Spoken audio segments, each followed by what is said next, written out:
மற்றவர்களுக்கு அது சொல்லும் போது அது பிரயோஜனமா இருக்குன்னு சொல்லி நான் விசுவாசிக்கிறேன். விசுவாசிக்கிறவங்க மாத்திரம் கை வைத்து அல்லேலூயா சொல்லுங்க பார்க்கலாம். அந்த சத்தமா அல்லேலூயா சொல்லுங்க பார்க்கலாம். சரி, வேதத்துல எத்தனை புஸ்தகங்கள் இருக்கிறது? எல்லாம் நீங்க சொல்லணும், எல்லாருக்கும் சொல்லி இருக்கிறேன். சரி, எத்தனை புஸ்தகம் இருக்கிறது?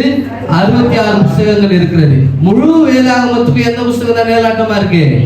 ஏசாயா புஸ்தகம் மேலாட்டமா இருக்கிறது. ஏசாயா புஸ்தகத்துல எத்தனை புஸ்தகம் இருக்கிறது? 66 புஸ்தகம் இருக்கிறது. பழைய ஏற்பாட்டுல எத்தனை புஸ்தகம் இருக்கிறது? 39 புஸ்தகங்கள். நல்லா கவனிங்க, 39 புஸ்தகங்கள் இருக்கிறது. புதிய ஏற்பாட்டுல 27 புஸ்தகங்கள் இருக்கிறது. முழு வேதாகமத்துக்கும் நடுத்தரமான அதிகாரம் எந்த அதிகாரம்? சங்கீதம் 118. சரிங்களா? முழு வேதாகமத்துக்கும் நடுவான வசனம் எது? சங்கீதம் 118:8 என்ன சொல்லுது? மனுஷனை நம்புவதை பார்க்கிலும் தேவன் பேர், அதாவது கர்த்தர் பேரில் விசுவாசமா இருப்பதே நலம், பற்றுதலா இருப்பதே நலம். ஆண்டவர் சொல்றாரு, மனுஷனை நம்புவதை பார்க்கும். மனுஷன் என்னத்தை நம்புறது இல்லையா? மனுஷன் நமக்கு உதவி செய்வான், மனுஷனுடைய தேவை நமக்கு உண்டு. ஆனா ஒரு சிலர் மனுஷனையே நம்பி இருப்பாங்க. மனுஷனை நம்புவதை பார்க்க அவன் ஏமாத்துறான். புல்லின் மீது இருக்கிற பனியை போல இருக்கிறான். இன்னைக்கு பாக்குற மனுஷன் நாளைக்கு இல்ல, நாளைக்கு பாக்குற மனுஷன் நாளைக்கு இல்ல. அதனால நம்மளுடைய விசுவாசம், நம்மளுடைய வாஞ்சை எது மேலதான் இருக்கணும்? கர்த்தர் மீது இருக்கதான் தேவன் விரும்புகிறார். சரியா? கர்த்தருடைய நாமம் மகிமைப்படுறது. நல்லா கவனிங்க. ஆதியாகமம் நல்லா நான் தொடக்கத்துல இருந்து சொல்ல போறேன். நீங்க நல்லா கவனிச்சு கொள்ளுங்க. உங்களுக்கு எளிய வகையில புரியுற மாதிரி தான் நான் சொல்ல போறேன். ஆதியாகம புஸ்தகம் எதனால உருவாக்கப்படுகிறது? முதல் 3 அதிகாரம் எதை குறிக்கிறது? படைப்புகளை குறிக்கிறது இல்லையா? ஆண்டவர் எதெல்லாம் படிச்சாரு? வானத்தை படிச்சார், பூமியை படிச்சார், மிருக ஜீவன்களை, தண்ணிய, சூரியனை, நட்சத்திரங்கள் இதெல்லாவற்றையும் என்ன பண்றாரு? படைக்கிறார். இதெல்லாம் முதல் 3 அதிகாரத்துல இருக்கிறது. மனுஷன் எதுல இருந்து? 4வது அதிகாரத்துல இருந்து, அதாவது ஆதாம் துவங்கி ஆதியாகமம் 50வது அதிகாரம் எது வரைக்கும் முடியும்? யோசேப்பினுடைய சரித்திரத்துல முடிகிறது இல்லையா? ஆதாம்ல இருந்து 10வது தலைமுறை தான் யாரு? கரெக்டா சொல்லுங்க. ஆதாம்ல இருந்து 10வது தலைமுறை யாரு? Very good, Noah. நோவால இருந்து 10வது தலைமுறை யாரு? ஆபிரகாம். ஆபிரகாம்ல இருந்து 10வது தலைமுறை போவாஸ். சரிங்களா? இப்படி 10 தலைமுறைகள். 7வது தலைமுறை, 7க்கு அடையாளம் பரிபூரணம். 7வது தலைமுறை தான் யாரு? ஆண்டவராகிய இயேசு கிறிஸ்து. சரி கவனிங்க. ஆதியாகமம் யோசேப்பு வரைக்கும் என்ன பண்ணுது? முடிவு அடைகிறது. சரியா? இது ஆதியாகம புஸ்தகம். ஆதியாகமத்துல இந்த காரியங்கள் எல்லாம் சொல்லப்பட்டிருக்கும். ஆபிரகாம், ஈசாக்கு, யாக்கோபுங்கிற அநேகருடைய சரித்திரங்கள் சொல்லப்பட்டிருக்கிறது தான் என்னது? ஆதியாகம புஸ்தகம். யாத்திராகம புஸ்தகம் எதுக்கு? யாரை கொண்டு ஆண்டவர் ஜனங்களை, இஸ்ரவேல் ஜனங்கள் அடிமைத்தனத்தில் இருக்கிறாங்க இல்லையா? ஆபிரகாம் மூலமாய் ஜனங்கள் அடிமைத்தனத்திற்கு போய்விட்டார்கள். எத்தனை வருஷம் அடிமைத்தனம்? 400 வருஷம் அடிமைத்தனம். அடிமைத்தனத்திற்கு போயிருக்கிறார்கள். யாரை கொண்டுதான் தேவன் அவர்களை மீட்டெடுக்கிறார்? மோசேயை கொண்டு மீட்டெடுக்கிறார். சீனாய் மலையில 10 கற்பனைகளை கொடுத்து தேவன் இஸ்ரவேல் ஜனங்களை மீட்டெடுக்க வேண்டும் என்று யார் கையில தான் ஒப்பு கொடுக்கிறாரு? மோசேயினுடைய கரங்கள் எல்லாம் ஒப்பு கொடுக்கிறார். யாத்திரை இல்லையா? யாத்திரம். யாத்திரை என்னது? நடந்தாங்கல்ல, 40 வருஷம் வனாந்தரத்துல நடக்கிறாங்க, இரவும் பகலுமாய். அந்த வனாந்தரத்துல நடந்தாங்க இல்லையா? என்னென்னலாம் அவர்கள் அந்த வேதனையை சந்திச்சாங்க, என்னென்னலாம் பாடுகளை சந்தித்தார்கள், என்னென்னலாம் கர்த்தர் அவர்கள் மத்தியில் அற்புத அடையாளங்களை இல்லையா? 10 வாதைகளை அனுப்புகிறார். கேட்கும் போது காடக்கரியை கொடுக்கிறார். அதுக்கப்புறம் என்ன கொடுக்கிறார்? மன்னாவினால் போஷிக்கிறார், காடையினால் போஷிக்கிறார். மாறாவின் தண்ணீர் மதுரமாய் மாறுகிறது. எரிகோ பின்னிட்டு போகிறது. உட்கார இடம், எழுப்புற இடம், எல்லா இடத்துல என்னது? அற்புத அடையாளங்களையே இந்த ஜனங்கள் பார்க்கிறாங்க. இதெல்லாம் எதுல சொல்லப்பட்டிருக்கு? யாத்திராகம புஸ்தகத்துல சொல்லப்பட்டிருக்கு. சரியா? லேவியராகமம் என்ன குறிக்கிறது? 3வது புஸ்தகம். லேவியராகமம் எதை குறிக்கிறது? கட்டளைகளை, பிரமாணங்களை குறிக்கிறது. 10 கற்பனை கொடுத்தார் இல்லையா? அந்த வனாந்தரத்துல இருக்கும்போது என்ன தொழில் செய்யணும், எப்படி தெய்வத்தை ஆசரிக்க வேண்டும், யாரோடு தொடர்புல இருக்க வேண்டும், மனைவி எப்படி கண்ணியமாய் கணவனுக்கு இருக்க வேண்டும், கணவன் எப்படி கண்ணியமாய் மனைவிக்கு இருக்க வேண்டும், பிள்ளைகளுக்கு தாய் தகப்பன் எப்படிப்பட்டவர்களாய் இருக்க வேண்டும், என்ன தொழில் செய்ய வேண்டும், இப்படி எல்லா கற்பனைகளை எல்லாம் கொடுத்ததுதான் என்னது? லேவியராகம புஸ்தகத்துல நீங்கள் வாசிக்க முடியும். இங்கிலீஷ்ல Leviticus, the book of Leviticus. லேவியராகம புஸ்தகத்துல இதை எல்லாவற்றையும் நீங்க என்ன பண்ண முடியும்? பார்க்க முடியும். 4வது என்னது? எண்ணாகம புஸ்தகம் இல்லையா? உங்களுக்கு பழைய ஏற்பாடு அப்படியே நான் சொல்லிடுறேன். எண்ணாகம புஸ்தகம் எதை குறிக்கிறது என்றால், இவங்க வந்து நல்ல கவனிங்க, இவங்க சிறையிருப்புக்குள்ள போனாங்க இல்லையா? கானானுக்குள்ள போறாங்க இல்லையா? கானானுக்கு போறதுக்கு வருடத்துக்கு முன்பாக வனாந்திரத்துல அலைந்து திரிகிறாங்க. எத்தனை வருஷம் திரிஞ்சாங்க? 40 வருஷம் அலைந்து திரிகிறாங்க இல்லையா? கானான்ல இருந்து வெளியில வரும்போது, கானான்ல இருந்து உள்ள போகும்போது கவுண்டிங் பண்ணுனாங்களா? என்ன பண்ணாங்களே?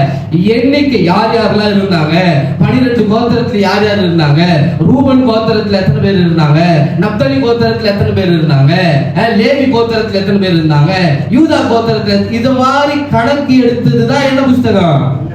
எண்ணாகம புஸ்தகம். அதனாலதான் இங்கிலீஷ்ல என்ன இருக்கு அந்த புக்கு பேரு? நம்பர்ஸ் இருக்கு இல்லையா? எண்ணாகம புஸ்தகம். இதெல்லாம் எண்ணிக்கையை கொடுத்தாங்க. உபாகம புஸ்தகம் என்னன்னு சொல்லியிருந்தேன். உபாகம புஸ்தகம் என்ன அப்படின்னா, நீங்க நல்லா கவனிக்கணும்னு சொல்லி நான் விசுவாசிக்கிறேன். சரியா?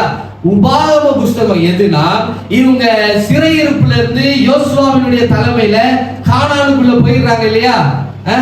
கவனிங்க, கானானுக்குள்ள போயிடுறாங்க இல்லையா? கானானுக்குள்ள போனதுக்கு அப்புறம் ஒரு சில சட்ட திட்டங்களை தேவன் மாற்றுகிறார். லேவியராகமத்துல என்ன கொடுத்திருக்கிறாரோ அதே தான் கொடுத்திருக்கிறார், உபாகமத்திலையும் கொடுத்திருக்கிறார். ஒரு சில சட்ட திட்டங்களை மட்டும் மாத்தி மாத்தி கொடுக்கிறார். என்ன சட்ட திட்டங்கள் அப்படின்னா, இவங்க வனாந்திரத்துல 20 லட்சம் பேர் வனாந்திரத்துல குடிசை போட்டு இருக்கிறாங்க. நல்லா கவனிங்க. அப்போ ஒரு குடும்பம் சிக்கன் சாப்பிடணும், மட்டன் சாப்பிடணும், பீஃப் சாப்பிடணும்னு விரும்பினா அவங்க என்ன பண்ணக்கூடாது? அந்த மிருகத்துல எடுத்து வீட்டுல அடிச்சு சாப்பிடக்கூடாது. வனாந்திரத்துல இருக்கிறாங்க. இன்னைக்கு இருக்கிற கழிவு நீர் வசதி, தண்ணி வசதி எல்லாம் என்ன இருக்காது, வனாந்திரத்துல இருக்காததுனால ஆண்டவர் ஒரு கட்டளையை லேவியராகமத்துல கொடுக்கிறார். என்னன்னு, நீங்க ஏதாவது சாப்பிடணும்னா அந்த அந்த மாம்சத்தை எடுத்துட்டு வந்து யார்கிட்ட கொடுக்கணும்? ஆசாரியன் இடத்துல கொடுக்கணும். அந்த ஆசாரியன் அதை வெட்டுவான். ஆசாரியனுக்கு கொடுக்க வேண்டியதை கொடுத்துட்டு நீங்க என்ன பண்ணணும்? வீட்டுல போய் புசிக்கலாம். ஏன்னா அங்க வெட்டப்பட்ட அங்க ஆசாரியர்கள் என்ன பண்ணிடுவாங்க? கழுவி சுத்தமாய் வைத்துக் கொள்வாங்க. ஆனா உபாகமத்துல வரும்போது என்ன சொல்றாரு? நீங்க என்ன பண்ண தேவை? ஆசாரியத்துல கொடுக்க தேவை. ஏன்னா கானானுக்குள்ள தான் போயிட்டோம்ல, வீடெல்லாம் உங்களுக்கு கொடுத்துட்டால, பட்டணத்தெல்லாம் உங்களை ஆசீர்வதிச்சுட்டால, அப்ப உங்களுக்கு தனித்தனி வீடெல்லாம் இருக்கும்போது நீங்க என்ன பண்ண தேவையில்ல, கறியும் மீனையும் வெளியே எடுத்துட்டு போய் சாப்பிட வேண்டிய அவசியம் இல்ல. வீட்டுக்குள்ளே என்ன பண்ணலாம்? அடிச்சு புசிக்கலாம். இப்படிப்பட்ட கற்பனை சின்ன சின்ன மைல்டு சேஞ்சஸ் எல்லாம் கொடுக்கிற புஸ்தகம் தான் எந்த புஸ்தகம்? சொல்லுங்க, எந்த புஸ்தகம்? உபாகம புஸ்தகம். அதுக்கப்புறம் யோசுவாவினுடைய புஸ்தகம். யோசுவா புஸ்தகம் எதை குறிக்கிறது? யோசுவாவினுடைய தலைமையில தான் இவர்கள் கானான் என்ன பண்றாங்க? சுதந்திரிக்கிறாங்க. 2 பேர் போய் வேவு பார்க்கறாங்க. யார் யாரு? ஒன்னு காலேப், இன்னொன்னு பெனகாஸ். 2 பேர் போய் வேவு பார்த்து அந்த கானானியர்களை யுத்தத்துல ஜெயிக்கிற கதையெல்லாம் சொல்லப்படுகிற புஸ்தகம் தான் எந்த புஸ்தகம்? எந்த புஸ்தகம்? நீங்க சொல்லணும். நீங்க சொல்ல தான் நான் சொல்றேன். சரியா? எந்த புஸ்தகத்தை சொல்றாங்க? இது யோசுவாவுடைய புஸ்தகத்தை நாம் பார்க்க முடிகிறது. அதுக்கப்புறம் என்ன புஸ்தகம்? நியாயாதிபதிகள் புஸ்தகம். நல்லா கவனிங்க. இந்த ஜனங்கள் இப்படி எல்லாம் செய்து கொண்டு இருக்கிறாங்க. யோசுவா மரித்து போகிறார். நல்லா கவனிங்க. கதை மாதிரி தான் சொல்றேன். யோசுவா மரிச்சிடுறார், செத்து போயிடுறார். அதனால ஜனங்களை வழி நடத்த முடியாத காரணத்தினால ஜனங்கள் எல்லாரும் பின்வாங்கி கர்த்தரை விட்டு என்ன பண்ணிடுறாங்க? திரும்பி போய் விக்கிரகத்தை நமஸ்கரிக்க ஆரம்பித்து விடுகிறார்கள். நல்லா கவனிக்கணும். யோசுவாவுடைய தலைமையில் இருந்த ஜனங்கள் இருக்கும்போது கர்த்தரை பின்பற்றினார்கள். ஆனா ஒரு நல்ல தலைமை இல்லாததுனால ஜனங்கள் எல்லாரும் பின்வாங்கி போய் எதை ஆராதிக்கிறாங்க? இப்போ விக்கிரகத்தை ஆராதிக்க ஆரம்பிச்சாச்சு. அப்போ ஆண்டவர் என்ன பண்றாருன்னா, இந்த ஜனங்களை கோபத்தினால சிறையிருப்புக்குள்ள தள்ளுறாரு. அப்படின்னா அடிமைத்தனம். அந்த காலகட்டத்துல எல்லாம் ஒரு நாட்டை இன்னொரு நாடு என்ன பண்ணிடும்? கைப்பற்றிடும். அந்த கைப்பற்றப்பட்ட நாட்டுல இருக்கிற ஜனங்கள் எல்லாம் மற்ற நாட்டுக்கு என்ன ஆயிடுவாங்க? அடிமைகளாய் மாறி விடுவார்கள். அது மாதிரி அடிமையாகிறாங்க. அடிமையாகும் போது அவங்க ஆண்டவர் நோக்கி கூப்பிடுறாங்க. அப்போ ஆண்டவர் ஒரு ரட்சகனை எழுப்புவார். அதுதான் நியாயாதிபதிகள். 12 நியாயாதிபதிகளை எழுப்பி இருக்கிறார். எத்தனை நியாயாதிபதிகள் எழுப்பி இருக்கிறாரு? 12 ஆரம்பத்துல ஃபர்ஸ்ட் நியாயாதிபதி யாரு? ஒத்னியேல் துவக்கி கடைசி நியாயாதிபதி யாரு? சிம்சோன் வரைக்கும் 12 நியாயாதிபதிகள் ஒவ்வொரு வாட்டியா எழுப்புவார்.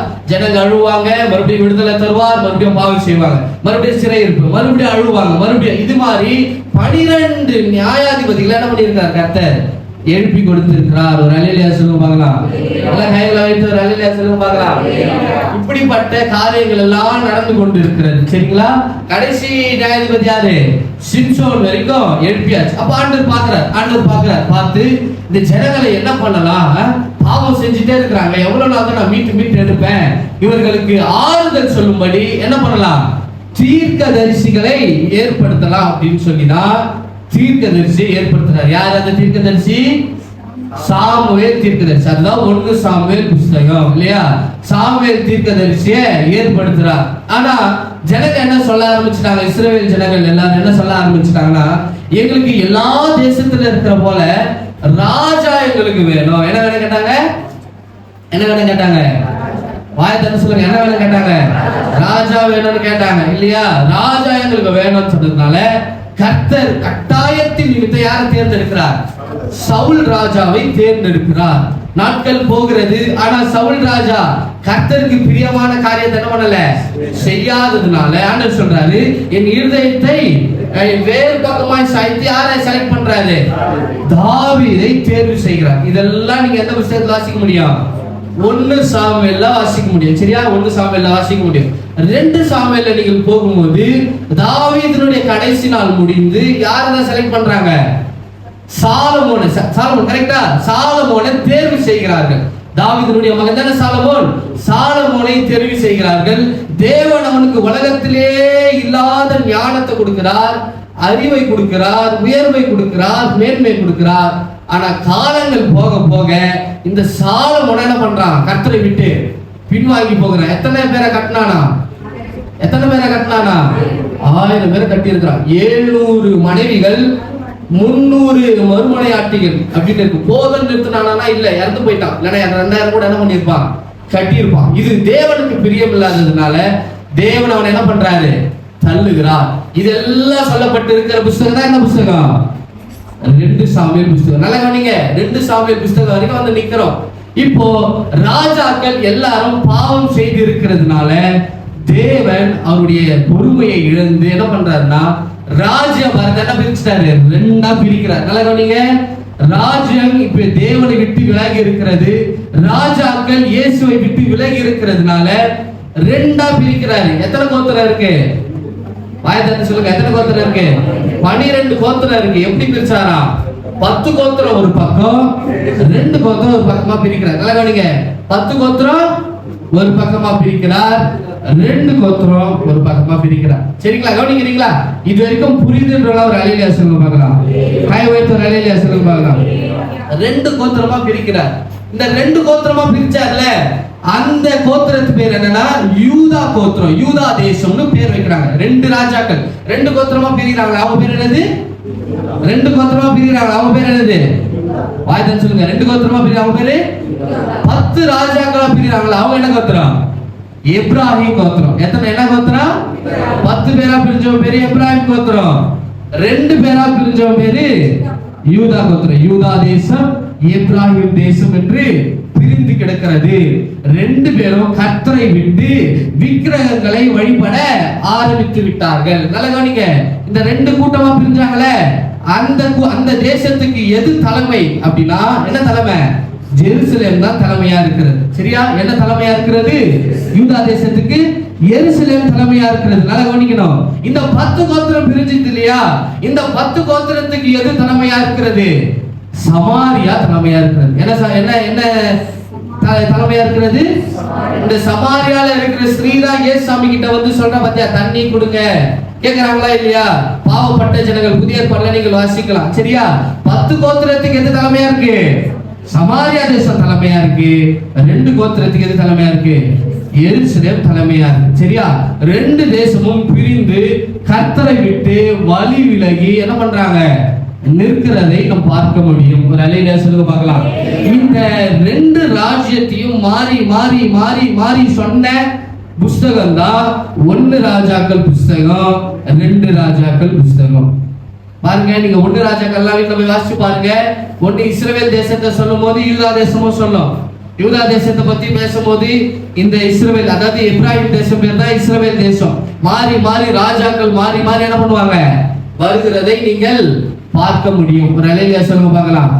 சத்தமா அலையிலியா சொல்லுங்க பார்க்கலாம். இப்போ தேசங்கள் கர்த்தரை விட்டு பிரிந்து இருக்கிறதை நாம் பார்க்க முடியும். அப்ப ஆண்டவர் பார்க்கிறார், இந்த ஜனங்களை என்ன பண்ணலாம்?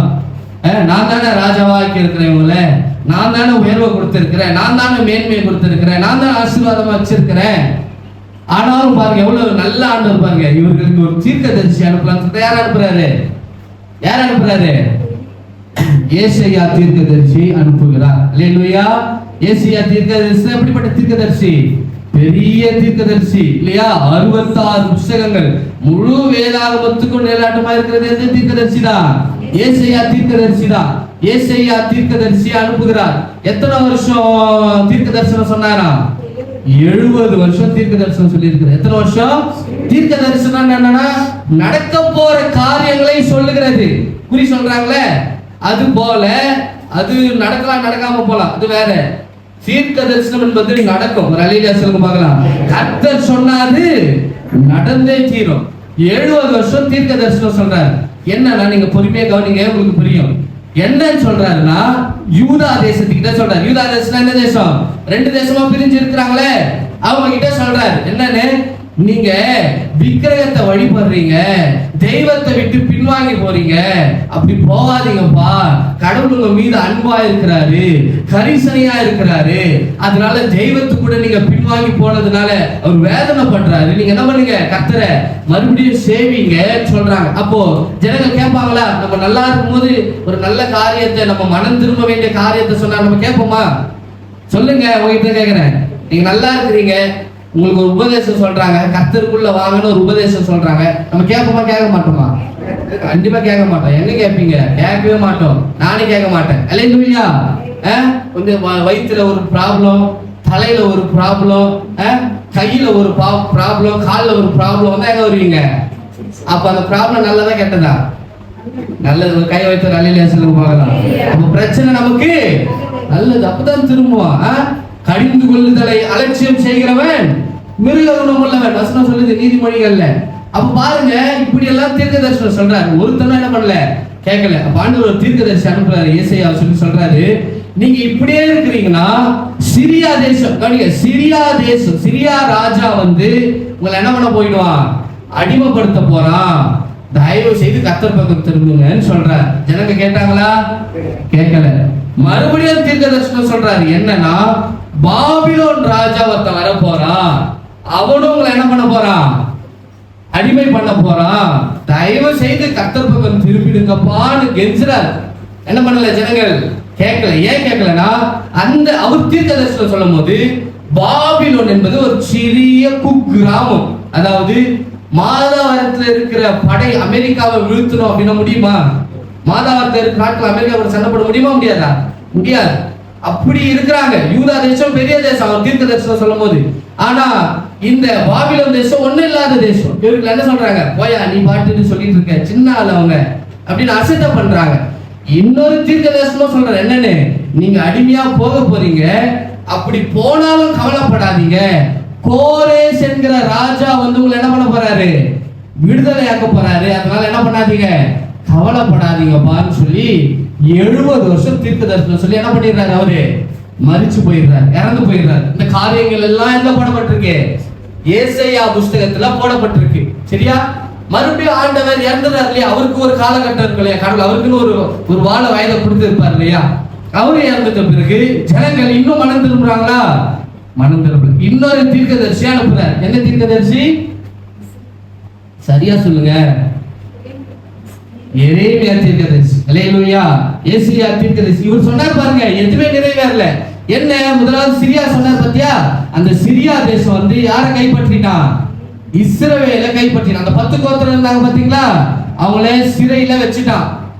எரேமியாவும் வந்து தீர்க்க தரிசனம் சொல்றாரு. அவர் எத்தனை வருஷம் சொல்றாருன்னா 30 வருஷம் சொல்றாரு. எத்தனை வருஷம் சொல்றாரு? சொல்லுங்க, எத்தனை வருஷம் சொல்றாரு? எத்தனை வருஷம் சொல்றாரு? ஏசாயா எத்தனை வருஷம் சொன்னாரு? இவர் எத்தனை வருஷம் சொல்றாரு? மொத்தம் எத்தனை வருஷம்? 100 வருஷம் தீர்க்க தரிசனம் சொல்லியிருக்காங்க. அந்த காலத்துல எப்படி ஊழியம் செஞ்சிருக்கிறாங்க பாருங்க.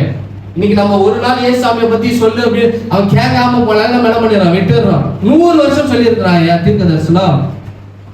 100 வருஷம் தீர்க்க தரிசனம் சொல்றாங்க. அப்பயும் என்ன பண்ணல ஜனங்கள்?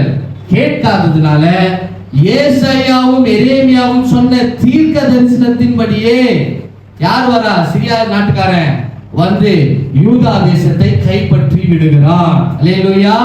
ஜனங்க என்ன பண்றாங்க? அடிமைத்தனத்துக்கு போறாங்க. அது மாத்திரமல்ல, இன்னும் தீர்க்க தரிசனம் சொன்னாரு, பாபிலோன் ராஜாவும் வந்து கைப்பற்றுவான்னு சொன்னாரா? பாபிலோன் ராஜா என்ன பண்றான்? சிரியா தேசத்தை கைப்பற்றிடுறான். நல்ல கவனிங்க, உங்களுக்கு சரித்திரத்தோடு சொல்றேன். பாபிலோன் தேசம் யார வந்து கைப்பற்றா? சிரியா தேசத்தை கைப்பற்றி. அப்ப சிரியா தேசத்துக்குள்ள தான் யார் இருக்கிறா? இந்த 10 கோத்திரம், இந்த 2 கோத்திரம், 12 கோத்திரமா இருக்கிறது.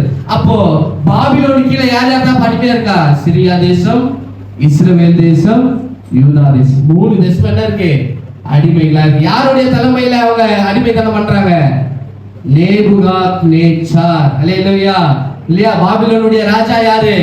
நேபுகாத்நேச்சார். எல்லாரும் என்ன பண்றாங்க? அடிமைத்தனத்துக்கு ஏத்து அவங்க தேசத்துக்கு என்ன பண்றாங்க? ஏத்தி நடக்க வச்சே போறாங்க. அடிமைத்தனம் என்பது சாதாரண அடிமைத்தனம் கிடையாது. கடவுள் அப்படியே ஒப்பு கொடுத்துட்டாங்க. இல்ல 100 வருஷம் யாரும் உங்களுக்கு சொல்ல முடியும்? அறிவுரை 100 வருஷம், ஒரு நாள் 2 நாள் இல்ல, 100 வருஷம் அடிமைத்தனத்தை சொல்லியும் வருகிற பின்விளைவுகளை சொல்லியும் ஜனங்கள் என்ன பண்ணல? உணராததுனால தேவன் கைவிடுகிறார். அப்போ என்ன பண்றாங்க? எல்லாம் அடிமைத்தனத்துக்கு போறாங்க. யார் யார் போற அடிமைத்தனத்துக்கு? சாத்ராக், மேஷாக், ஆபேத், நேகோ, தானியேல். இவங்க எல்லாம் எங்க போறாங்க அடிமைத்தனத்துக்கு? பாபிலோனுக்கு தான் போறாங்க. சரியா? இந்த புத்தகம் எல்லாம் எங்க போட்டிருக்கு? இதெல்லாம் தானியேல். இதெல்லாம் என்ன புத்தகம்? தானியேல் புத்தகத்துல போடப்பட்டிருக்கிறது. நல்லா கவனிங்க. இவங்க எல்லாருமே அடிமைத்தனத்துக்கு போயிடுறாங்க. ஆனா எல்லா ஜனங்களையும் அடிமைத்தனம் பண்ணினா அப்படின்னா கிடையாது. ஒரு அந்த தேசத்துல நோஞ்சானா இருப்பால, ஒரு 300 பேர் 200 பேர் எப்படி இருப்பான்? சத்து இல்லாம நோய்வாய்ப்பட்டவனா பெட்ல இருக்கிறவனா இருப்பான். அவனை கொண்டு போய் எங்க இருந்து வேலை செய்ய முடியும்? அந்த தேசத்துக்கு அவனே பாரமா இருக்கிறதுனால அவன் என்ன பண்ணிடுறாரு? நேபுகாத்நேச்சார் எருசலேம்லயே விட்டுட்டு போயிடுறாரு. ஜனங்கள் நல்லா தேறினவர்கள். அதான் தானியேல் புத்தகத்தை நீங்கள் வாசிக்கும் போது ஒரு மங்கு மறு கூட இல்லாதபடி உச்சந்தலை முதல் உள்ளங்கால் வரைக்கும் எப்படி இருப்பானுங்க ஆட்கள்? சிறந்து அழகுல சிறந்தவர்களா தான் எடுத்து போயிருக்கிறான். சரியா? கொஞ்சம் பேரை எருசலேம்ல விட்டுட்டு கொஞ்சம் பேர் எங்க எடுத்துட்டு போயாச்சு? கொஞ்சம் பேர் எங்க எடுத்துட்டு போயாச்சு? கொஞ்சம் பேர் எங்க எடுத்துட்டு போயாச்சு? வாயை தட்டு சொல்லுங்க. கொஞ்சம் பேர் எங்க எடுத்துட்டு போயாச்சு? பாபிலோனுக்கு தானே எடுத்துட்டு போறாங்க. ஏமா தண்ணி குடிக்காம நான் கத்துறேன், நல்லா கவனிங்க. பாபிலோனுக்கு எடுத்துட்டு போயாச்சு. கவனிங்க தயவு செய்து. பாபிலோனுக்கு எடுத்துட்டு போயாச்சு. அப்போ நோஞ்சானா இருக்கிறால அவனுக்கு ஆறுதல் சொல்லணும்ல யாராவது.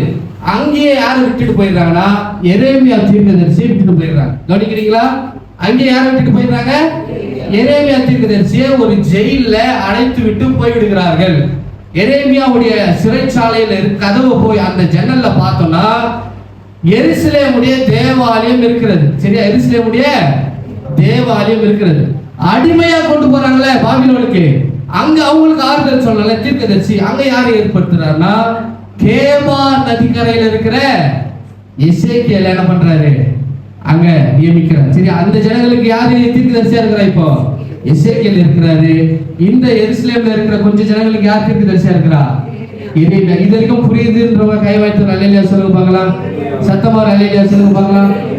சரி, இந்த எருசலேம்ல நோஞ்சானா இருந்தாங்களே அவன் இன்னும் கலகம் பண்றான். நல்லா கவனிங்க. இன்னும் கலகம் பண்றான், போராட்டம் பண்றான். என்னன்னா இந்த நேபுகாத்நேச்சர் ராஜா கிடையாது. இவர் எப்படி எங்களை அடிமைப்படுத்தலாம், இவர் எப்படி எங்க தேசத்துல இருக்கிற ஆட்கள் எல்லாரையும் எடுத்துட்டு போலாம்னு சொல்லி என்ன பண்றாங்க?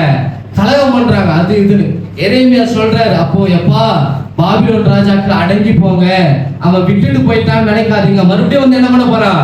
நம்மள பிடிச்சிட்டு போறான், தேவாலயத்தை இடிக்க போறான். தேவாலயம் யாரால கட்டப்பட்டது? தேவாலயம் கரெக்டா சொல்லுங்க பார்க்கலாம். யாரு? சாலமோனால தானே கட்டப்பட்டது தேவாலயம். அந்த தேவாலயத்தை இடிக்க போறாமா சொன்னா கேளுங்கன்னு சொல்ற. ஆனா அது எத்தனை வருஷம் சொன்னாரா? 7 வருஷம் சொல்லியிருக்காரு. 30 + 7 37 வருஷம் தீர்க்க தரிசனம். அது கேட்காததுனால அவர் சொன்னபடியே நேபுகாத்நேச்சர் வந்து என்ன பண்றாரு? தேவாலயத்தை இடிக்கிறார். அவர் சிறைச்சாலையில தேவாலயம் இடிக்கப்படுகிறது அப்படின்னு பார்த்துட்டு அழுது புலம்புற புஸ்தகம் தான் புலம்பல் புஸ்தகம். அல்லேலூயா சொல்லுங்க பார்க்கலாம். சத்தமா அல்லேலூயா சொல்லுங்க பார்க்கலாம். அந்த புஸ்தகமே எப்படிதான் ஆரம்பிக்கிறது? ஐயோ, உலகத்துல ஒரு புஸ்தகம் ஆரம்பிக்க. வாசிக்க பார்க்கலாம். புலம்பல் 1:1 வாசிங்க. ஏதாவது எடுத்து வாசிங்க. புலம்பலின் புஸ்தகம் 1வது அதிகாரம் 1வது வசனம் வாசிங்க. புலம்பல் 1. எரேமியா கருத்து இருக்கு பாருங்க. புலம்பல் 1:1.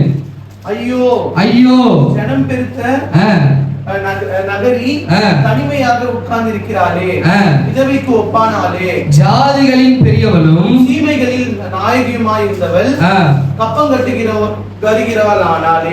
கப்பம் கட்டுறாங்க பாருங்க. ஐயோ, எப்படி ஆரம்பிக்கிறாங்க? ஐயோ புலம்பல் இல்லையா? இங்கிலீஷ்ல என்ன புக் அது? எஸ்கலேட்டர்ஸ் சொல்றாங்க சரியா? புலம்பலின் புத்தகத்துக்கு பேர் என்னது? எஸ்கலேட்டர்ஸ் புத்தகம். இங்கிலீஷ்ல நீங்க பார்க்கும்போது அப்படி புலம்பி புலம்பி புலம்பி என்ன பண்றாரு? அழுறாரு. தேவாலயம் நல்லா கவனிங்க, இப்படிப்பட்ட காரியங்கள் எல்லாம் நடக்கிறது சரியா? ஜெருசலேம் தேசத்துல யார் தீர்க்கதரிசியா இருக்கிறா? எரேமியா தீர்க்கதரிசி. கொஞ்சம் போர் அடிக்காதீங்க, அவ்வளவு இன்ட்ரெஸ்டிங்கா இருக்கும். நல்லா கவனிங்க, உங்களுக்கு கதை மாதிரி தான் சொல்றேன், வசனம் கூட உங்களுக்கு அதிகமா கோட் பண்ணி காட்டல. எருசலேம்ல யார் இருக்கிறா? எரேமியா இருக்கிறாரு. பாபிலோன்ல எசேக்கியா இருக்கிறார் சரியா? இப்ப தேவாலயம் இடிக்க போறாங்கல்ல, கவனிங்க, தேவாலயம் இடிக்க போறாரு யாரு? நேபுகாத்நேச்சர். அப்போ தேவாலயம் எவ்வளவு காசுனால பொன்னும் வெள்ளியும் கரைத்து வர்ணம் பூசுற மாதிரி பூசி இருந்தார் இல்லையா சாலமோன் ராஜா. அப்போ எங்க ஆல்டர் எங்க இருக்கும்?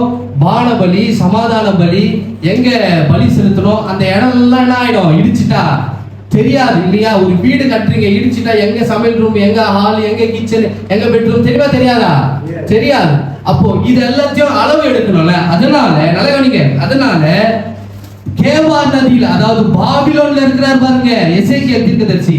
அவர் உயிரோடு அங்க இருக்கிறாரு, உடம்பு அங்க இருக்கிறது. அவருடைய ஆவியை எடுத்து ஒவ்வொரு இடத்தையா என்ன பண்றாரு? அளந்து அளந்து காட்டுறாரு ஆண்டவர். அவருடைய ஆவி மட்டும் வருது எங்க?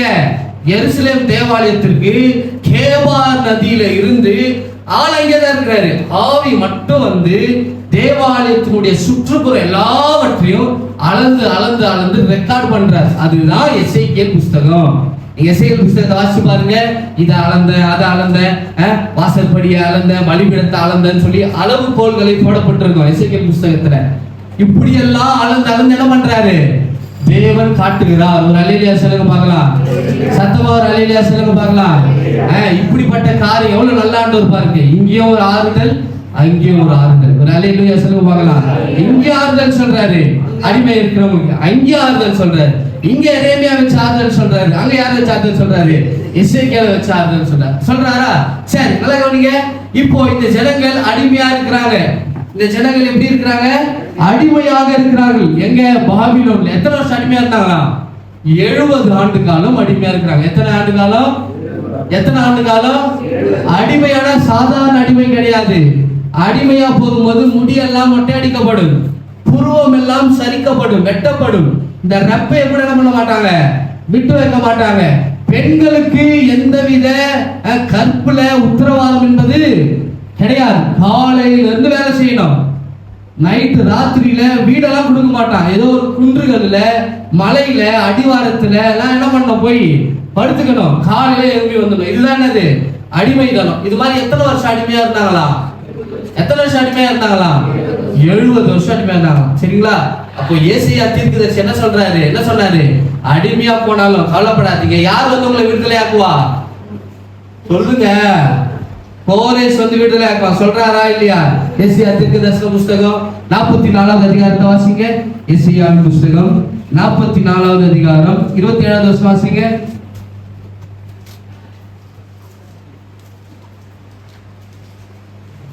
45:1 கர்த்தராகிய நான் ஏசாயா 45:1 அபிஷேகம் பண்ணின கோரேசுக்கு முன்பாக ஜாதிகளை கீழ்ப்படுத்தி ராஜாக்களின் இடைக்கட்டுகளை அவிழ்க்கும்படிக்கும் அவனுக்கு முன்பாக வாசல்களை பூட்டப்படாதிருக்க கதவுகளை திறந்து வைக்கும்படிக்கும் அவனை பார்த்து அவன் வலது கையை பிடித்துக் கொண்டு அவனுக்கு சொல்லுகிறதாவது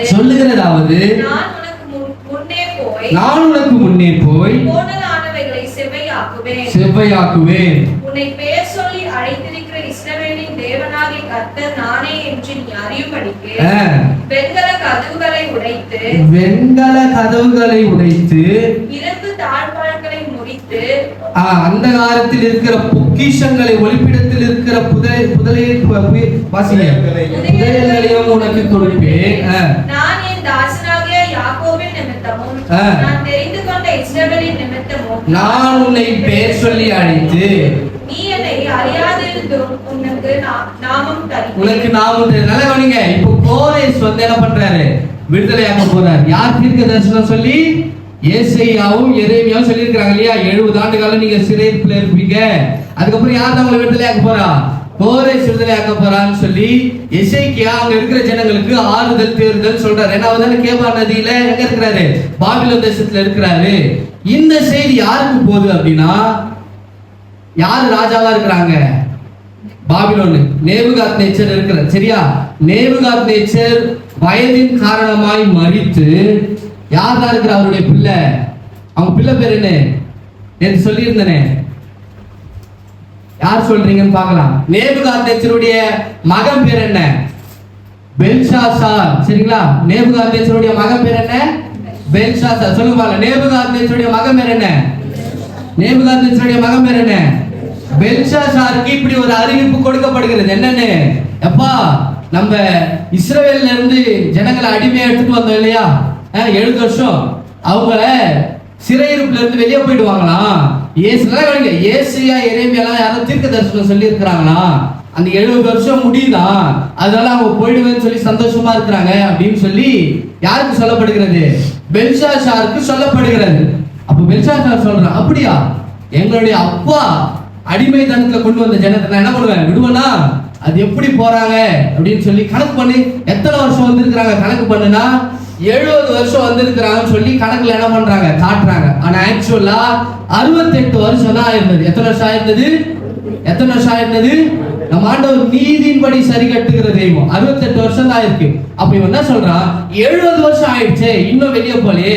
அப்ப என்ன அவங்க நம்புகிற தெய்வம் என்ன தெய்வம் அப்படின்னு சொல்லி அவனுடைய ஆணவத்தின் நிமித்தம் ஆண்டவருடைய எருசலேம் உடைய அந்த தேவாலயத்தில் வைத்திருக்கிற பனிமுட்டுகளை, அதாவது தேவாலயத்தை வைக்கிற பாத்திரம், கிளாஸ், மணி, தூபம் காட்டுவாங்க இல்லையா பழைய ஏற்பாடுல, அந்த பொருள்கள் எல்லாவற்றையும் பாபிலோன்ல எடுத்து வந்து என்ன பண்றான்? அதுல எல்லாத்துலயும் மதுபானத்தை ஊற்றி ஒரு இரவுல அவனும் அவனுடைய மனைவிகளும் அவனுடைய பிரபுக்களும் என்ன பண்றாங்க? குடிக்கிறாங்க. நல்லா கவனிங்க. ஆண்டவருடைய பனிமுட்டுகள், பரிசுத்தமான இருக்கிற பனிமுட்டுகள், பரிசுத்தமாய் இருக்கிற வெண்கல கிண்ணங்கள், பரிசுத்தமாய் தேவனுக்கு அலங்கரிக்கப்படுகிற பொருட்களை எடுத்து வந்து இந்த ராஜா என்ன பண்றான்? இரவுல விருந்து கொண்டாடுகிறான். அவனுடைய மனைவியோடு அவனுடைய பிரபுக்களோடு கொண்டாடுகிறான். எங்க இருக்கிறான் அவன்? பாபிலோன், மகா பாபிலோன். அங்க வந்து அவனை அசைக்க ஒருவராலும் முடியாது. அதனுடைய சுவர் எப்படின்னா 90 அடி நீளம் சொல்றாங்க. எத்தனை அடி நீளம்? 90 அடி நீளம். அந்த தேசத்தை சுற்றி அப்படிப்பட்ட சுவர். ஒரு சுவத்துக்கு மேல 10 ரதங்களை நிறுத்தலாமா? அப்ப எவ்வளவு பெரிய சுவரா இருக்கும். அந்த சுவருக்கு மேல கோபுரங்கள் கட்டப்பட்டு இருக்கான்.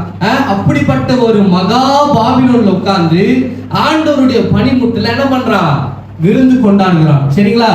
அந்த இரவுல யாரு வந்து இந்த ராஜாவை அழிக்கணும்னு சொல்லி வந்து வெளியே நிக்கிறா அப்படின்னா, தரியு என்கிற ராஜா வந்து நிக்கிறான். யார் வந்து நிக்கிறா? யார் வந்து நிக்கிறா? சத்தமா சொல்லுங்க.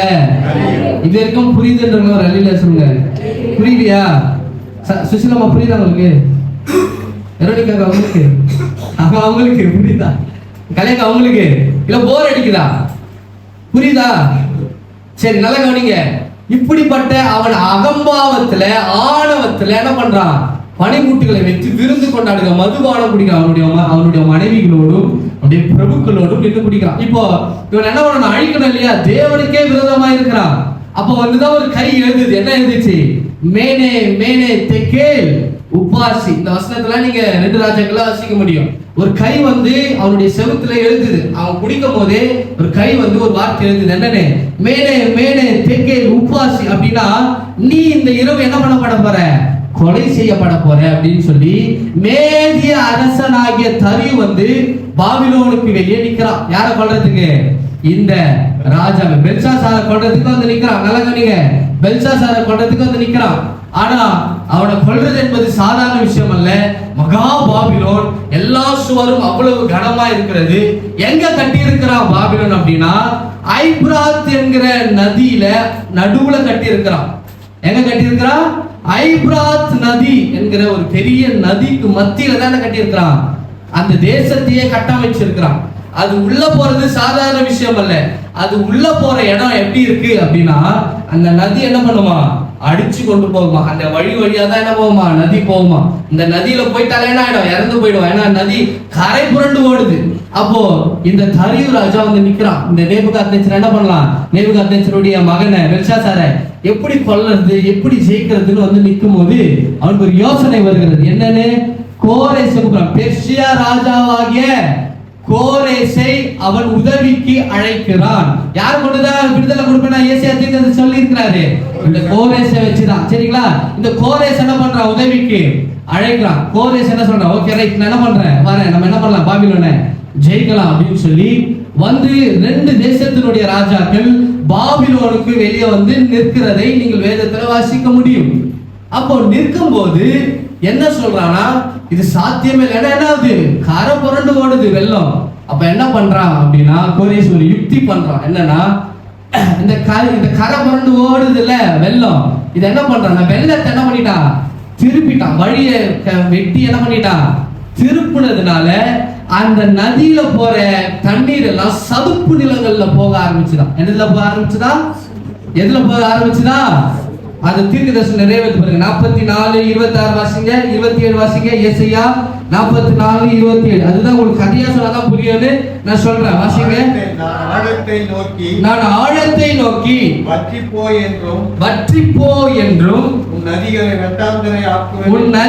வெட்டாந்தரையாக்குவேன் என்றும் சொல்லுகிறவர் கோரேசை குறித்து அவன் என் மேய்ப்பன், அவன் எருசலேமை நோக்கி நீ கட்டப்படு என்றும் தேவாலயத்தை நோக்கி நீ அஸ்திபாரப்படு என்றும் சொல்லி எனக்கு பிரியமானதை எல்லாம் நிறைவேற்றுவேன் என்று சொல்லுகிறவர் நான். நல்லா கவனிங்க, அதை திருப்பி விட்டதுனால சதுப்பு நிலங்கள் எல்லாம் ஆயிடுச்சு, தண்ணி போனதுனால அந்த இடம் எப்படி ஆயிடுச்சு, வெட்டாந்தரை ஆயிடுச்சு. அப்ப என்ன பண்றாங்க, 2 ராஜாக்கள் உள்ள புகுந்து யாரை கொலை செய்யறாங்க, பெல்ஷாத்சாரை கொலை செய்கிறார்கள். தானியேல் புஸ்தகம் 5வது அதிகாரம் 30வது வசனத்தை வாசிங்க. தானியேல் புஸ்தகம் 5வது அதிகாரம் 30வது வசனம். அன்று ராத்திரியிலே வாசிங்க. அன்று ராத்திரியிலே கல்தேயர் ராஜா யாருன்னா, பாபிலோன் ராஜா பேர் தான் கல்தேயர் ராஜா. சரியா, அவங்களுக்கான அடைமொழிக்கான பேர் அதெல்லாம். கல்தேயர் ராஜா பெல்ஷாத்சார் கொலை செய்யப்பட்டான்.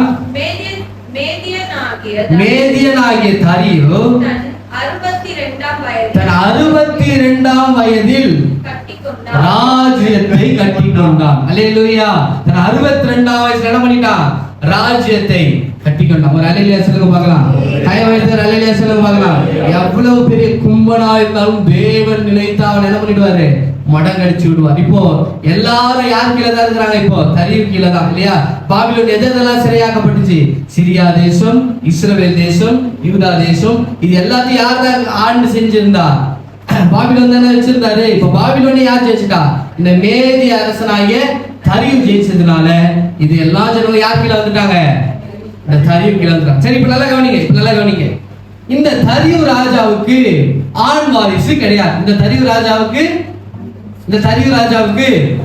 ஆண் வாரிசு கிடையாது, பெண் பிள்ளைங்க தான். அதனால என்ன பண்றாருன்னா, உன் கூட உதவி செய்தால கோரேஸ், இந்த கோரேஸுக்கு தன் பிள்ளைகளை என்ன பண்றாரு, கட்டி கொடுக்கிறதுனால இப்போ கோரேஸினுடைய தலைமையில தான் என்ன இருக்கு, ராஜ்யங்கள் வந்து விட்டது. இப்ப ஆண்டவர் ஏசாயா தீர்க்கதரிசனம் சொல்ல மாதிரியே யார் தலைமையில தான் இருக்கிறாங்க ஜனங்க, கோரேஸினுடைய தலைமையில தான் இருக்கிறார்கள். அப்ப கோரேஸ் பாருங்க, பாபிலோன் தேசம், அசிரியா தேசம், யூதா தேசம், இஸ்ரவேல் தேசம். அவன் எந்த தேசத்துக்கு ராஜாவா இருக்கிறான், பெர்சியா தேசம். அதாவது பூமியில 2 பங்குகளுக்கு ராஜாவாய் இருக்கிறான். கை வைத்து ஒரு அல்லேலூயா சொல்லுங்க பார்க்கலாம். நல்ல சத்தமா ஒரு அல்லேலூயா சொல்லுங்க பார்க்கலாம். அப்படிப்பட்ட ராஜாவாய் தான் யார் இருக்கிறா, கோரேஸ் என்கிறவன் இருக்கிறான். ஆமென். சத்தமா ஒரு அல்லேலூயா சொல்லுங்க. இப்போ கோரேஸுக்கு கீழே தான் ஜனங்கள் எல்லாரும் இருக்கிறாங்க. இப்போ கோரேஸ் என்ன சொல்றான் அப்படின்னா, ஆண்டவரே நீர் எனக்கு சொன்னபடி உன்னுடைய ஜனங்களை என்ன பண்ணிடுறேன், நானு விடுதலை ஆக்கிடுறேன் அப்படின்னு சொல்லி ஜனங்கள் என்ன பண்றான், விடுதலையாக்கி அவங்க சொந்த ஊர்களுக்கு அனுப்புகிறான். எருசலேமுக்கு என்ன பண்றாங்க, அனுப்புறான். போயாச்சு. அப்போ போறதுதான் யாரு அப்படின்னா, நல்லா கவனிங்க, எஸ்ரா, நெகேமியா, அப்புறம் யாரு? செருபாபேல். 3 பேர் போறாங்க. யார் யார் போறாங்க? எஸ்ரா 1, நெகேமியா 1, செருபாபேல். சரியா? இவங்க 3 பேர் தான் எதுக்கு போறாங்க? எருசலேமுக்கு. இடிக்கப்பட்டாச்சுல எருசலேம் தேவாலயம், அதை கட்டுறதுக்காக என்ன பண்றாங்க? போறாங்க. புரியுதா உங்களுக்கு? புரியுதுன்றவங்க ஒரு அல்லேலூயா சொல்லுங்க பார்க்கலாம். சத்தமா ஒரு அல்லேலூயா சொல்லுங்க பார்க்கலாம். ஆனால் நல்லா கவனிங்க, ஒரு தந்தி வருகிறது. நல்லா கவனிங்க, ஒரு தந்தி வருது. என்னன்னு? தேவாலயத்தை கட்டக்கூடாது அப்படின்னு. கோரேஸ் கல்யாணம் பண்ணார் இல்லையா? யாருடைய மகளே? தரியுடைய மகளே. கோரேசுக்கும் அவளுடைய மகளுக்கும் பிறந்த பிள்ளைதான் அகாசுவேரு ராஜா. யாரு? அகாசுவேரு ராஜா. இந்த அகாசுவேரு ராஜா தான் யார கல்யாணம் பண்றாரு? யார கல்யாணம் பண்றாரு? எஸ்தரை கல்யாணம் பண்ண. யார் சொல்லுது? கை வைத்து அல்லேலூயா சொல்லுங்க பார்க்கலாம். நான்சி எல்லாரும் கை தட்டுங்க பார்க்கலாம். இந்த அகாசுவேர் ராஜா நல்லா கவனிங்க, இந்த கோரேசுக்கும் தரியுனுடைய மகளுக்கும் பிறந்தவர் யாரு? அகாசுவேர் ராஜா. சரியா? அகாசுவேர் ராஜா முதலாவது திருமணம் பண்ணினது யாரு தெரியுமா? வஸ்தியை தான் திருமணம் பண்றாரு. நல்லா கவனிங்க, யாரை திருமணம் பண்றாரு? அகாசுவேர் ராஜா யாரை திருமணம் பண்றாரு? யாரை திருமணம் பண்றாரு? வஸ்தி. இந்த வஸ்தி யாரு அப்படின்னு பார்த்தா பெல்ஷாசார், அதாவது கர்த்தருடைய பணிமுட்டுகள்ல மதுபானம் குடிச்சான் இல்லையா, அவனுடைய சொந்த மகள். அவளுடைய சொந்த மகள். அப்போ ராஜ்யம் இவர்கள் கையில இருக்கிறது. ஒன்னு யாரு? அகாசுவேரு. அவருடைய மனைவி யாரு? வஸ்தி. இவங்க தான் ராஜ்யம் வரம் பண்றாங்க. ஆனா ஜனங்கள் என்ன பண்ணிட்டாங்க? அவங்க தேசத்துக்கு அனுப்பிட்டாங்க. ஆனா எருசலேம் தேவாலயம் யார் யாரெல்லாம் கட்டுறாங்க? 3 பேர் கட்டுறாங்க. யார் யார்? 1 நெகேமியா, 1 எஸ்ரா, அப்புறம் செருபாபேல். 3 பேர் கட்டுறாங்க. கட்டக்கூடாதுன்னு ஒரு ஆர்டர் வருது. என்னன்னு வருது? கட்டக்கூடாது, தேவாலயத்துல கட்டக்கூடாதுன்னு ஒரு ஆர்டர் வருது ராஜாவுக்கு. ராஜாவா யார் இருக்கிறா? ராஜாவா யார் இருக்கிறா? அகாசுவேர் இருக்கிறார்ல. கோரேஸ் இறந்துட்டாரு. அகாசுவேர் இருக்கிறார்ல. அகாசுவேருக்கு கடிதம் வருகிறது. அகாசுவேர் என்ன பண்றானா, அந்த கடிதத்தை சாங்ஷன் பண்றான். தேவாலயம் கட்டப்படக்கூடாது என்பதற்காக. எதுக்கு அப்படின்னா, இந்த வஸ்தி இருந்தாலே, வஸ்தி என்ன சொல்றா? யார்கிட்ட? இந்த அகாசுவேர் ராஜா கிட்ட. அந்த தேவாலயத்தை இடிச்சு போட்டது யாரு? எங்க தாத்தா நேபுகாத் நேச்சர், எங்க அப்பா, எங்க தாத்தா இடிச்ச தேவாலயத்தை நீங்க எப்படி கட்ட சாங்ஷன் கொடுப்பீங்க? என்ன பண்ணுங்க, சாங்ஷனை ரத்து பண்ணுங்கன்னு சொல்லும்போது அகாசுவேர் மனைவி சொன்னா கேட்பான்ல. அப்ப என்ன பண்ணிட்டான் அகாசுவேர் ராஜா? என்ன சொல்லிட்டான்? தேவாலயத்தை கட்டக்கூடாதுன்னு போட்டாச்சு. சரியா? இப்ப தேவாலயம் கட்டப்படாமல் பாதியிலே நிற்கிறது. அங்க தேவாலயத்தை கட்ட யார் யார் போராடுகிறா? நெகேமியா, எஸ்ரா, செருபாபேல். 3 பேர். சரியா? ஆண்டவர் பார்த்தாரு, நான் இவ்வளவு காரியத்தை செய்யறேன், ஆனா யாரு இதுக்கு தடையா இருக்கிறா? வஸ்தி தடையா இருக்கிறா. தூக்கு வஸ்தியே. அப்ப என்ன சொல்றாரு ஆண்டவர்? சின்ன நல்ல கவனிங்க, ராஜாக்களை தள்ளி ராஜாக்களை ஏற்படுத்துகிற நம்ம ஆண்டவர் போதுமானவராக இருக்க. எத்தனை பேர் ஆமென் சொல்ல முடியும்? கைவாய்ப்பு அல்லேலூயா சொல்லுங்க பார்க்கலாம். சின்ன சண்டையை உண்டு பண்ணுகிறார். யாருக்குள்ள? அகாசுவேர் ராஜாக்குள்ளேயும் வஸ்திக்குள்ள. நல்ல கவனிங்க, அகாசுவேர் ராஜா ஒரு விருந்து பண்ணுகிறார். அகாசுவேர் ராஜா ஒரு விருந்து பண்றார். என்னன்னா, எல்லா ராஜாக்களையும் கூப்பிட்டு ஒரு விருந்து பண்றார். ராஜாவுடைய மனைவிகள் எல்லாம் இருப்பாங்களே, அவங்க எல்லாம் கூப்பிட்டு யார் விருந்து பண்றா? வஸ்தி விருந்து பண்ற. அவருடைய மனைவி அகாசுவேர் ராஜாவுடைய மனைவி. இதற்கும் புரிதுன்றவங்க அல்லேலூயா சொல்லுங்க பார்க்கலாம். கைவாய்த்து அல்லேலூயா சொல்லுங்க பார்க்கலாம். சரி, 2 பேரும் விருந்து பண்றாங்க. சரியா? அப்ப அகாசுவேர் ராஜா சொல்றாரு, அம்மா இங்க எல்லாம் ராஜாக்கள் எல்லாம் இருக்கிறாங்க, நீ என் மனைவி தானே, ஒரு பக்கம் வந்துட்டு போயிடுமா, வந்து அவங்களுக்கு என்ன சொல்லிடு, ஒரு ஹாய் சொல்லிட்டு ஒரு கிரீட்டிங், எப்படி இருக்கிறீங்க கேட்கணும்ல, சொல்லிட்டு போயிடுமான்னு கேக்குறேன். அவன் என்ன சொல்றான்? நான் வரமாட்டேன். ஏன்னா இந்த ராஜாக்கள் வந்து இருக்கிறாங்களே, இவங்களாம் யார் ஒரு காலத்துல யார் ராஜாவோட இருந்தவங்க? அவங்க தாத்தா கூட கீழே இருந்தவங்க, அவங்க அப்பாவோட இருந்தவங்க. அப்ப என்ன சொல்றா? எங்க தாத்தா கூட இருந்த ராஜாக்கள் இவங்கெல்லாம், எங்க அப்பா கூட இருந்த ராஜாக்கள் இவங்க, இவங்களுக்காக நான் வரணுமா? அப்படி நான் வர முடியாது அப்படின்னு சொல்றான். அகாசுவேர் ராஜா என்ன சொல்லிட்டான்?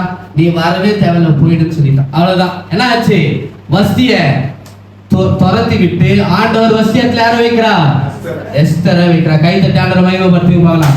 கை தட்டி ஆண்டவரை மகிமைப்படுத்தி பார்க்கலாம். உற்சாகமாக ஆண்டவர் என்ன பண்ணிட்டாரு? வஸ்திய வச்சுட்டார். யாருக்கு? அகாசுவேர் ராஜாவுக்கும் வஸ்திக்கும் தேவன் திருமணத்தை நடத்தி வைக்கிறார். இந்த அகாசுவேர் ராஜாவுக்கும் இந்த எஸ்தருக்கும் பிறந்த பிள்ளைதான் 2ஆம் தரியு. இந்த தரியு ஒருத்தர் இருந்தார் பத்தியா? அந்த தரியு இல்ல, அது மேவேத்தியனாகிய தரியு. இது இரண்டாம் தரிவு, அதாவது அர்த்த சாஸ்திரா அப்படின்னு சொல்லுவாங்க. சரியா? அர்த்த சாஸ்திரா. இவர்களுக்கு பிறந்த பிள்ளை தான் யாரு? தரிவு. இவர்களுக்கு பிறந்த பிள்ளை தான் யாரு? யார் யாருக்கு பிறந்த பிள்ளைங்க? எஸ்தருக்கும் எஸ்தருக்கும் அகாசுவே ராஜாவுக்கும். சரியா? இந்த ராஜா இருக்கும்போதுதான் தானியேல் எல்லாம் என்ன பண்றாங்க? சிங்கக்கப்பில போடுறாங்கல்ல, தரிவு ராஜா வந்து எட்டி பாக்குறாருல, அதெல்லாம் யாருன்னா இந்த எஸ்தருக்கு பிறந்த பிள்ளை தான். கவனிக்கிறீங்களா? இந்த எஸ்தர் தான் என்ன பண்றா? இந்த மகனை, இந்த இரண்டாம் தரிவை கர்த்தருக்குள்ள நல்லா வளர்க்கிறான். என்ன பண்றா? கர்த்தருக்குள்ள நல்லா வளர்த்து வளர்த்து வளர்த்து இன்னைக்கு கர்த்தருடைய பிள்ளையா அவன் இருக்கிறான். சரியா? சரித்திரத்துல இரண்டாம் தரிவு தான் என்ன பண்றான்? ஆண்டவருக்கு பிரியமாய் நிற்கிறான். சரியா? இப்ப மறுபடியும் என்ன பண்றாங்க? தேவாலயம் கட்டப்படுகிறது. மறுபடியும் ஆர்டர் வருது. என்னன்னு? தேவாலயம் கட்டப்படக்கூடாது. யார் ராஜாவா இருக்கிறா? இரண்டாம் தரிவு ராஜாவா இருக்கிறான். ராஜா அந்த இதுவை பார்த்துட்டு என்ன பண்றாங்க? கிழித்து போட்டு தேவாலயம் கட்டப்பட வேண்டும் என்று சொல்றாங்க. கை வைத்தவர் அல்லேலூயா சொல்லுங்க பார்க்கலாம். கை வைத்தவர் அல்லேலூயா சொல்லுங்க பார்க்கலாம். தேவாலயம் கட்டப்பட வேண்டும் அப்படின்ற ஒரு பெரிய உத்தரவு போடுகிறான். அங்க யாரு தேவாலயத்தை கட்டுறா? எஸ்ரா, நெகேமியா, இன்னும் யாரு? செருபாபேல். இல்லையா? நெகேமியா என்னவா இருக்கிறாரு? அரண்மனையில பானபாத்திரக்காரனா இருக்கிறார். எதுவுமே மறக்க கூடாது, எல்லாமே கனெக்ட் பண்ணி தான் இருக்கும். நெகேமியாவோட முகத்தை பார்த்து ஏன் முகம் வாடலா இருக்கு கேட்டது யாரு? இந்த இரண்டாம் தரிவு. முகத்தை பார்த்தே கண்டுபிடிச்சிட்டாரு பாருங்க. ஏன்னா எஸ்தர் எப்படி வளர்த்துருக்கிறான் அவனை? கர்த்தருக்குள்ள தேடின முகத்தை பார்த்தே கண்டுபிடிச்சிட்டாரு. ஏன்பா வாடலா இருக்கு மகம்? அப்ப நெகேமியா சொல்றாரு, எங்க அலங்கல் என்ன இருக்கு? இடிக்கப்பட்டிருக்கு, அதனால போய் அலங்கத்தை கட்டுன்னு. யார் தான் பர்மிஷன் கொடுக்கறது? இந்த இரண்டாம் தரிவு தான். அல்லேலூயா சொல்லுங்க பார்க்கலாம். சத்தமா அல்லேலூயா சொல்லுங்க பார்க்கலாம். இது எல்லாவற்றையும் சொன்ன புஸ்தகம் தான் எஸ்ரா, நெகேமியா புஸ்தகம். அல்லேலூயா சொல்லுங்க. அல்லேலூயா சொல்லுங்க. இப்போ ஜனங்கள் எல்லாம் என்ன பண்றாங்க? கட்ட ஆரம்பிக்கிறாங்க. சரி கட்டிடலாம் அப்படின்னு. எல்லாரும் பாபிலோன்ல இருந்து வந்துட்டாங்களா அப்படின்னா வரல. கொஞ்சம் பேர் தான் வந்தான், கொஞ்சம் பேர் வரல. ஏன் அப்படின்னா நமக்கு அடிமைதனத்திலே ஒரு சிலர் அடிமைதனத்திலே இருக்கதான் என்ன பண்றாங்க? விரும்புறாங்க. அப்போ எல்லா ஜனங்களையும் வந்தா தானே தேவாலயம் கட்ட முடியும். அப்போ ஆண்டவர் ஒரு யுக்தி பண்றாரு. அதுதான் எஸ்தர் புஸ்தகம். என்னன்னு? ஆமான் ஒருத்தனை எழுப்பி யூதா தேசத்துல யூதர்கள் எல்லாரும் கொலை செய்யப்பட வேண்டும் என்று அவன் ஒரு தீர்மானம் எடுக்கிறான். பயந்து போய் எல்லாரும் என்ன பண்ணாங்க? ஜெருசலேம் தேவாலயத்துக்கே ஓடி வந்துட்டாங்க. அந்த ரிட்டர்ன் பண்ற ஒரு கதை தான் இந்த கதை எஸ்தர் புஸ்தகம். ஒரு அல்லேலூயா சொல்லுங்க பார்க்கலாம். சத்தமா ஒரு அல்லேலூயா சொல்லுங்க பார்க்கலாம். இப்படிப்பட்ட காரியங்கள் எல்லாம் நடந்து கொண்டே இருக்கிறது. இது எல்லாத்தையும் என்ன பண்றாங்க? 70 வருஷம் அடிமைத்தனத்துல இருந்து எல்லாரும் எங்க வந்துட்டாங்க? இப்போ எருசலேம் வந்து விட்டார்கள். ஆமென் சொல்லுங்க. கையவை தலையில சொல்லுங்க. இப்போ எஸ்ரா, நெகேமியா, செருபாபேல் சொல்றாங்க, நம்ம ஆபிரகாம் போல, ஈசாக்கை போல, யாக்கோபை போல ஆண்டவருக்கு உண்மையா இருக்குன்னு சொல்லும்போது ஜனங்கள் எல்லாரும் கேட்கிறாங்க, ஆபிரகாம்னா யாரு? ஈசாக்குனா யாரு? அல்ல யாக்கோபுனா யாரு? முற்பிதாக்கள்லாம் யாருன்னு கேட்கிறாங்க. ஏன் அப்படின்னா எங்க இருந்தானுங்க இவங்க எல்லாரும்? இத்தனை வருஷம் அடிமைத்தனத்துல இருந்திருக்கிறாங்க. 70 வருஷம். அவங்களுக்கு என்ன பேஸ்மெண்ட்னே தெரியல. இவர்களுக்கு எல்லாத்தையும் மறுபடியும் சொல்றாரு. யாரு? எஸ்ரா தான் சொல்றாரு. எஸ்ரா தான் டீச்சர், வேற பாரகன் எஸ்ரா. எஸ்ரா தான் சொல்றாரு. இது எல்லாத்தையும் சொன்ன புஸ்தகம் தான் 1 நாளாகமம் புஸ்தகம், 2 நாளாகமம் புஸ்தகம். 2 நாளாகமம் கடைசி அதிகாரம் வாசி பாருங்க. 2 நாளாகமத்தின் புஸ்தகம் கடைசி அதிகாரம், கடைசி 2வது வசனம் வாசிங்க. 36. 2 நாளாகமம் 36 வாசிங்க. 36ல 22 வாசிங்க. எரேமியாவின் வாயினாலே கர்த்தர் சொன்ன வார்த்தை வாசிங்க நிறைவேறும்படி பெர்ஷியாவின் ராஜாவாகிய கேரேஷின் முதலாம் வருஷத்திலே கர்த்தர் பெர்ஷியாவின் ராஜாவாகிய கேரேஷின் ஆவியை ஏற்றினாலே அவர் பரலோகத்தின் தேவனாகிய கர்த்தர் பூமியின் ராஜ்யங்கள் எல்லாம் எனக்கு தந்தருளி உட்கார்ந்துள்ள எஸ்தரிலே தமக்கு ஆலயத்தை கட்டுவிக்கும்படி எனக்கு கட்டளையிடுகிறார். போதும். இப்ப எஸ்ரா 1 வாசிங்க. அதே புஸ்தகம் நம்ம வாசிங்க. அப்படியே கீழே ஒரே மாதிரி இருக்கா வசனம்? கடைசி 2 வசனமும் இந்த ஒரு வசனம் ஒரே மாதிரி இருக்கு பாருங்க. கடைசி 2வது வசனம் எப்படி வாசிங்க? 22ல எரேமியாவின் வாயினாலே கர்த்தர் சொன்ன வார்த்தை நிறைவேறும்படி அப்படி இருக்கா? 1:1ல வாசிங்க. அதே மாதிரி இருக்கான்னு பாருங்க. ஒரே மாதிரி இருக்கா? எங்க இருந்து ஆரம்பிக்கிறாரு? அப்ப யார் தான் எழுதி இருக்கிறா? 1 நாளாகமோ 2 நாளாகமோ? எஸ்ரா தான் எழுதி இருக்கிறார். சரியா? அப்ப எஸ்ராவுடைய தலைமையில தான் என்ன பண்றாங்க? இதெல்லாம் கட்டப்படுறாங்க. எஸ்ரா தான் என்ன பண்றாரு? இது எல்லாவற்றையும் சொல்லி ஜனங்களை தேவாலயம் கட்டும்படி ஒரு உந்துகோலா இருக்கிறார். இந்த 5 விரல ஊழியத்துக்கு சொல்லுவாங்க. நல்லா கவனிங்க. இந்த 5 விரல ஊழியத்துக்கு சொல்லுவாங்க. இந்த கட்ட விரல் இல்லாம எதையும் தூக்க முடியாது. இந்த கட்ட விரல் அப்போஸ்தலரை குறிக்கிறது. நான் கேட்பேன், நான் வெளிக்காம கேட்பேன். இந்த கட்ட விரல் எதை குறிக்கிறது? இந்த கட்ட விரல் எதை குறிக்கிறது? அப்போஸ்தலர்கள். எங்க சர்ச் வைக்க முடியலனாலும் அப்போஸ்தலர்களால என்ன பண்ண முடியும்? சர்ச்சை நிறுவிட முடியும். அப்போஸ்தலர்கள். இந்த ஆள் காட்டி வர எதுன்னு சொல்றாங்கன்னா தீர்க்கதரிசிகளை சொல்லுகிறார்கள். ஆள் காட்டி வரல எது? தீர்க்கதரிசி. இல்லையா? நீ சரியா இருக்கணும், நீ பாவம் பண்ற, நீ தப்பு பண்ற, யார் தான் சொல்றா? தீர்க்கதரிசி. இந்த நடுவர்கள் இருக்குல்ல, இதுதான் என்னது? சுவிசேஷகர்கள். ஒரு சர்ச்சை ஆரம்பிக்கணும், ஒரு ஜனங்களை விசுவாசத்துக்குள்ள கொண்டு வரணும், எதை தான் நீங்க முன்னாடி சொல்லணும்? சுவிசேஷ. இந்த சமுதாயத்துல இப்ப முன்னாடி நிக்கிறது யாரு? மோகன்சி லாசரஸ் அங்கிள், டீச்சர்ஸ் தினகர்லாம் எப்படி முன்னாடி இவங்க யாரு? சுவிசேஷகர்கள். முன்னாடி நிக்குதா? 5 வருடம் முன்னாடி நிக்குதா? இந்த மோந்திரவர்கள் தான் யாரு? ஊழியக்காரங்க. கல்யாணத்துல இருந்து தொட்டில போறதுல இருந்து கடைசி வரைக்கும் யார் தான் வேணும்? ஊழியக்காரங்க வேணும். இந்த மோதிரவர்கள் யாரை குறிக்கிறது? ஊழியக்காரர்கள். இந்த சுண்டு வரல யாரை குறிக்கிறதுனா வேத பாரகர்களை குறிக்கிறது. டீச்சர்ஸ். வேதத்தை பத்தி பொறுமையா சொல்றவங்க எல்லாம் தான் என்ன குறிக்கிறது? வேத பயணம். இந்த விரல் தான் நம்ம காதுக்குள்ள, மற்றவரெல்லாம் போமா காதுக்குள்ள, இந்த விரல் தான் போகும். உள்ள போய் சொல்லணும். எஸ்ரா யாரு? வேத பாரகர். ஒண்ணு ஒண்ணா சொல்றார். எதுல இருந்து ஆரம்பிக்கிறாரு? நோவாவுல இருந்து ஆரம்பிக்கிறாரு. எதுல இருந்து ஆரம்பிக்கிறாரு? நோவாவுல இருந்து. அல்லேலூயா. சத்தமா அல்லேலூயா சொல்லுங்க பார்க்கலாம். இது எல்லாவற்றையும் 70 ஆண்டு அடிமையில இருந்தாங்களே ஜனங்க, எருசலேம்ல இருந்து வந்தாங்களே, அவங்களுக்கு இது எல்லாவற்றையும் சொன்ன புஸ்தகம் தான் எஸ்ராவின் புஸ்தகம், நெகேமியா புஸ்தகம், செருபாபேலை குறித்து போடப்பட்டிருக்கிற வார்த்தைகள். இதெல்லாம் புரிஞ்சுதுன்ற கைய வைத்து ஒரு அல்லேலூயா சொல்லுங்க பார்க்கலாம். சத்தமா ஒரு அல்லேலூயா சொல்லுங்க பார்க்கலாம். இன்னும் வருகிற நாட்கள்ல இன்னும் எரேமியாலாம் என்ன பண்ணாங்க? இந்த செருபாபேல் எப்படி ஆலயத்தை கட்டினாரு, இன்னும் ஆமோஸ் தீர்க்கதரிசி, இன்னும் ஓசியா தீர்க்கதரிசி, இன்னும் உபதியா தீர்க்கதரிசி எல்லாம் என்னென்ன பண்ணாங்கன்னு சொல்லி விவரமாய் கர்த்தருக்கு சித்தமாக நான் பேசுவேன். தயவு செய்து நம்ம அதுல என்ன பண்ணுவோம்? இணைந்து இருப்போம். வேதத்தை நன்கு நம்ம என்ன பண்ணணும்? ஆராய வேண்டியது, படிக்க வேண்டியது நம்முடைய கடமையா இருக்கிறது.